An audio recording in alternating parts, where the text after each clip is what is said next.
after it dropped below the bull market support band, it went up and then ultimately faded sort of to a slightly lower low below the 50-week moving average, which right now it's still above the 50-week moving average. If this is 2019-esque, then, you know, what if we're here? Like, what if we're just kind of like right here? And that's what's going on. We're sort of just above that 50-week moving average. And the market's trying to get back above the bull market support band. It's obviously having some difficulty doing it right now. And it doesn't mean that it can't go higher into it. But I wonder, with sort of the looming death cross that we're sort of looking at here in a week or two, I wonder if there's going to be like another sell-off just before that. And then everyone's going to be like, oh crap, we have death cross. And then maybe that ends up marking a low for a little while. And I do wonder if that's how this is ultimately going to play out.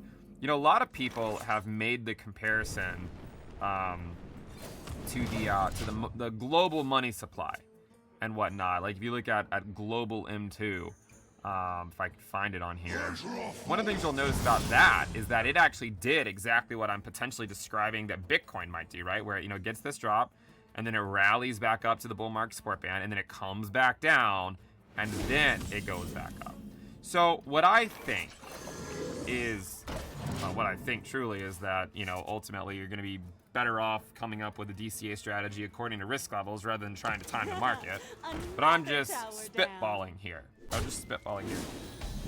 I wonder if it's going to play out like prior death crosses, where, you know, you get a little bit of a rally before the death cross, but then it sort of drops just before the death cross occurs. Kind of like it did in 2023, right here, because it got a rally before it and then it dropped again.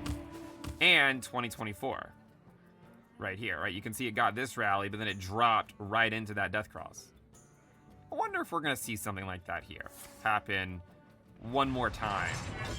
But the issue is that we still always have to contend with potential weakness in Q3. Now, a lot of times in post-halving years, obviously 2021 was the exception. Q1 was so strong. But in 2017, we actually saw more strength in the second quarter than the first quarter, right? So the second quarter was actually stronger than the first quarter. So what I'm thinking, and I gotta be honest, guys, I mean, there is elements of my view here that is deterministic, right? I do more or less subscribe to the idea that there will be a major low in the market in late 2026. I mean, that's kind of my baseline thinking, in line with prior cycle lows that we've seen. I mean, I just kind of think that, you know, approximately every 4 years, you get some type of major cycle bottom. And this is not new to crypto, right? It's not like Bitcoin invented this. If you go back and look at the S&P 500, it does the same exact thing, especially if you look in prior cycles. Like, it'll set lows approximately every 4 years, right? I mean, this is 1966, 1970, 1974, 1978, right? This is a common thing that happens in the market. 1980, right? I mean, approximately, not 1970, no, I meant 1982, right? But you have 74, 78, you had a recession in 1980, and then you also, guess what, had another low in 1982. The midterm year. So I am operating somewhat deterministically here, that there will be sort of a major cycle low potentially sometime in 2026. I think the big question to answer now is, you know, will Bitcoin go, you know, is the cycle over, right? Like, will Bitcoin get a new all-time high before all that begins? And I mean, obviously the elephant in the room is that, you know, we've had an inverted yield curve forever, and it's not like that hard to imagine the narrative associated with it, right? I mean, even back in the 70s, we had sort of a right translated cycle, and then we had lows that occurred 4 years later. The big question now for me is going to be dependent on, it's sort of an if-then statement.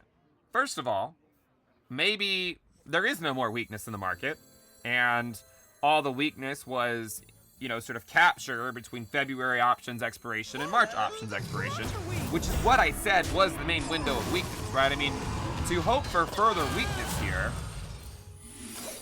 is a little bit, you know, it's not as easy of a you know, a case to sell as it was back in sort of January and February, right? With the new administration taking over and just knowing there's going to be uncertainty around that and the pricing in of perfection.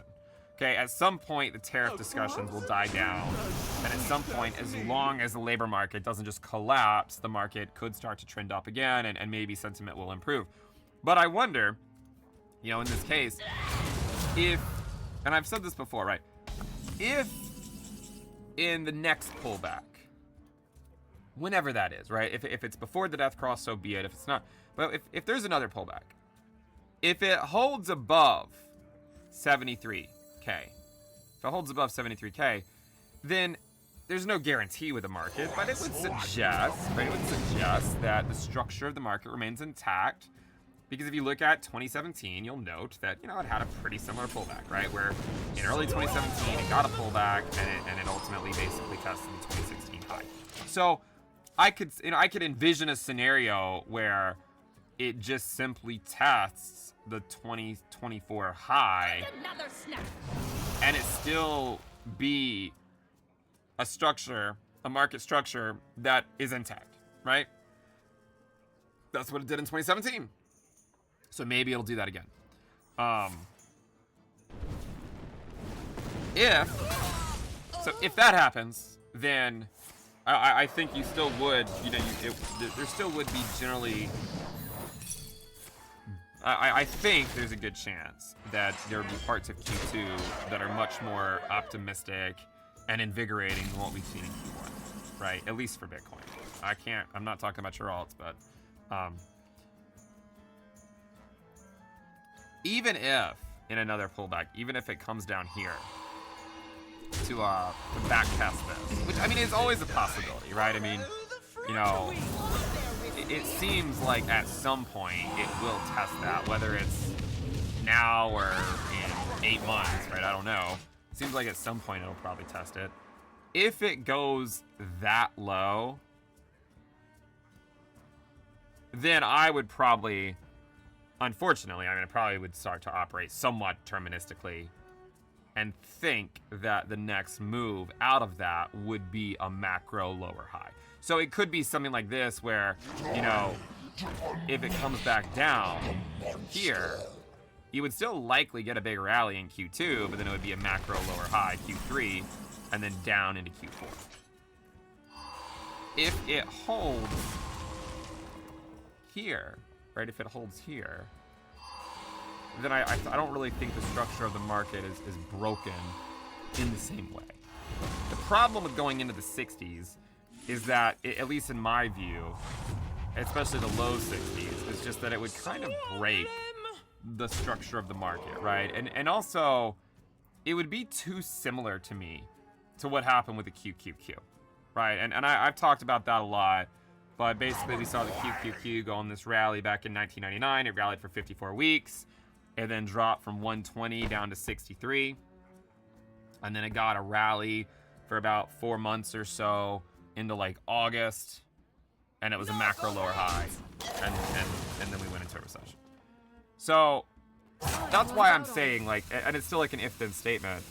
As long as 73K holds, then I think the structure of the market is intact. If it doesn't hold, then it kind of brings into question, all right, well, is something else going on? You know, and I don't think it's Bitcoin related. I mean, you'll notice that I am actually pretty, you know, I think Bitcoin is a great asset long term. I think the reason it's dropped is because the S&P is dropping, right? It's not because Bitcoin is apparently bad. I mean, the reason it's dropped from up here down here, I mean, just overlay the S&P 500 onto it, and you'll see it's basically the same chart. Right, Bitcoin just operates as a more volatile version of you know, the S&P 500 and risk assets a lot of times. Okay, so Bitcoin's not dropping by itself, right? It's dropping with risk assets in general. And so, you know, going back to you know, what I was previously mentioning is with the death cross coming up, possible the lows are here, right? It's possible. You know, I don't want to get too greedy and sort of demand that it has to go lower, especially considering that the weakness already played out during the main time frame that we discussed of February OPEX to March OPEX. With that said, you can see that there's plenty of times where there's a sell-off just before the death cross, right? Just before it. And I just want people to recognize that if it happens again, it could be kind of a scary time, but to remember what has previously happened when that occurred, right? Even here, right? There was sort of a sell-off. There was a death cross right there. There was a sell-off into it. And then that ended up marking the low, right? That ended up marking the low for a while. Even in 2019, right? We had a death cross right here. Guess what happened? There was a sell-off into it, and that ended up marking the low. Not for as long, but there was a pretty nice rally on the other side of that death cross low. Right? Pretty nice rally on the other side of it.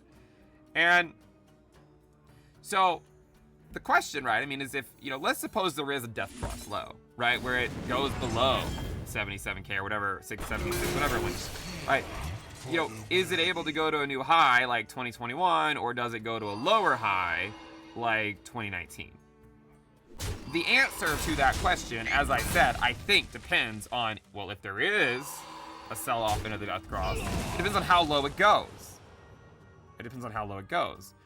If it, you know, if it gives back all of this to the low 60s, that doesn't really bode that well. Now, it might bode well for a great counter trend rally in Q2 and Q3, but I don't really think it would bode that well.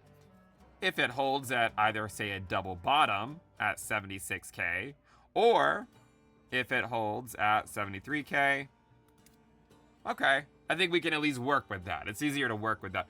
At the end of the day, you know, it's easy to get frustrated with sort of looking at different outcomes. Remember, no one actually controls the market, right? Just because you want something to happen, or just because I want something to happen, doesn't mean it's going to happen. I don't like, you know, necessarily being the altcoin villain and always calling for altcoins to bleed against Bitcoin and calling for Bitcoin dominance to just go higher tirelessly for 3.5 years. But you have to remember that the market does not always give you what you want to happen.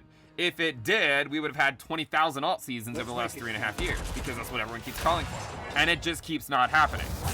So I'm just trying to lay out what I think, you know, can happen and what are the most likely outcomes. And that's why we talked about weakness sort of in the February to March time frame between March OPEX, which was, you know, a week ago. Now we've had some renewed strength since then. Maybe sort of another smaller window of weakness as we get out into like early to mid-April, right? Early to mid-April. Beyond that, I think what could happen is it could raise people to say, oh, sell and main go away, right? But you have to remember that a lot of times when people say sell and main go away, it's because the markets are already down. And so what ends up happening usually is the markets then rip back up after all the sell and main go away guys sell, right? I mean, look at 2023. I mean, you know, a lot of people were saying back then, right, sell and main go away, and then in June the market ripped back up. Okay, even over here, right, in 2024 the market dropped into late April, and everyone was like, oh, it's May, sell and main go away, and then the market ripped higher. So remember, right, remember that when the death cross occurs, if and when it occurs, there's going to be a lot of headlines about it. But know that a lot of times we get local lows within a few days of that, okay?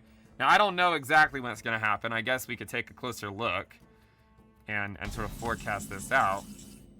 Right. We just look here at Bitcoin on the daily time frame, and we load on here the 50-day moving average and the 200-day moving average, and we just kind of, I don't know, project this